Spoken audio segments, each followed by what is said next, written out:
Matthios, chapitre 12. En ce temps-là, Yehoshua passa à travers les champs ensemencés un jour de Shabbat. Et ses disciples, qui avaient faim, se mirent à arracher des épis et à les manger.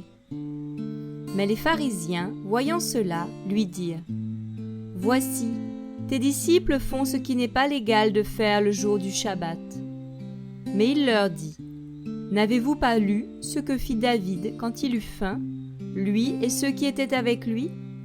Comment il entra dans la maison d'Élohim et mangea les pains des faces, ce qui n'était pas légal de manger, ni pour lui, ni pour ceux qui étaient avec lui, mais pour les prêtres seulement. Ou n'avez-vous pas lu dans la Torah que, les jours de Shabbat, les prêtres profanent le Shabbat dans le temple sans se rendre coupables ? Or, je vous le dis, qu'il y a ici quelqu'un de plus grand que le temple.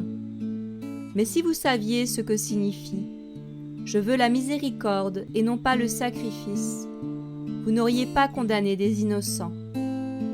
Car le Fils d'humain est Seigneur même du Shabbat. Et étant parti de là, il entra dans leur synagogue. Et voici, il s'y trouvait un homme qui avait la main sèche. Et pour pouvoir l'accuser, ils l'interrogèrent en disant : « Est-il légal de guérir les jours du Shabbat ? » Mais il leur dit : « Quel sera parmi vous l'être humain qui, n'ayant qu'une brebis, et qu'elle vienne à tomber dans une fosse le jour du Shabbat, ne la saisira-t-il pas pour l'en retirer ? Combien un être humain ne vaut-il pas plus qu'une brebis ? Il est donc légal de faire du bien les jours du Shabbat. » Alors il dit à cet homme : « Étends ta main. » Il l'étendit, et elle fut restaurée à l'état initial, aussi saine que l'autre. Or, les pharisiens sortirent, et ils se consultèrent sur les moyens de le faire périr. Mais Yehoshua, l'ayant su, partit de là, et de grandes foules de gens le suivirent.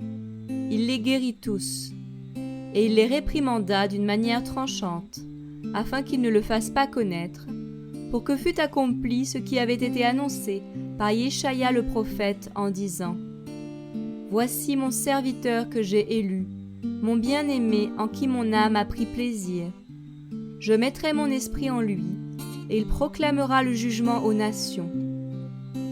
Il ne se querellera pas, il ne criera pas, et personne n'entendra sa voix dans les rues. Il ne brisera pas le roseau cassé, et n'éteindra pas le lumignon qui fume, jusqu'à ce qu'il ait fait triompher la justice. Et les nations espéreront en son nom. » Alors on lui amena un démoniaque aveugle et muet, et il le guérit, de sorte que celui qui avait été aveugle et muet parlait et voyait. Et toutes les foules en furent étonnées, et elles disaient : « Celui-ci n'est-il pas le fils de David ? » Mais les pharisiens, ayant entendu cela, disaient : « Celui-ci ne chasse les démons que par Belzéboul, le chef des démons. » Mais Yehoshua, connaissant leurs pensées, leur dit : « Tout royaume divisé contre lui-même sera réduit en désert, et toute ville ou maison divisée contre elle-même ne subsistera pas.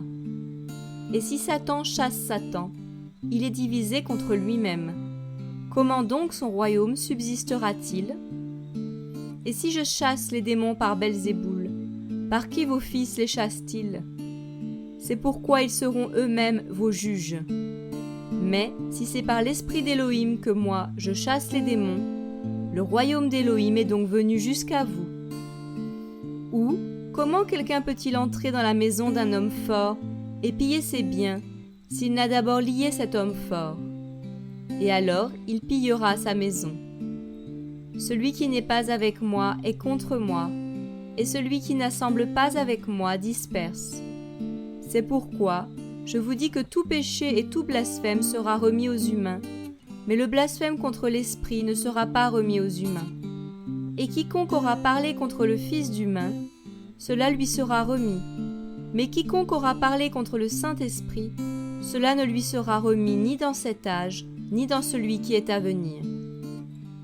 Ou produisez un arbre beau et son fruit beau, ou produisez un arbre pourri et son fruit pourri, car on connaît l'arbre par le fruit.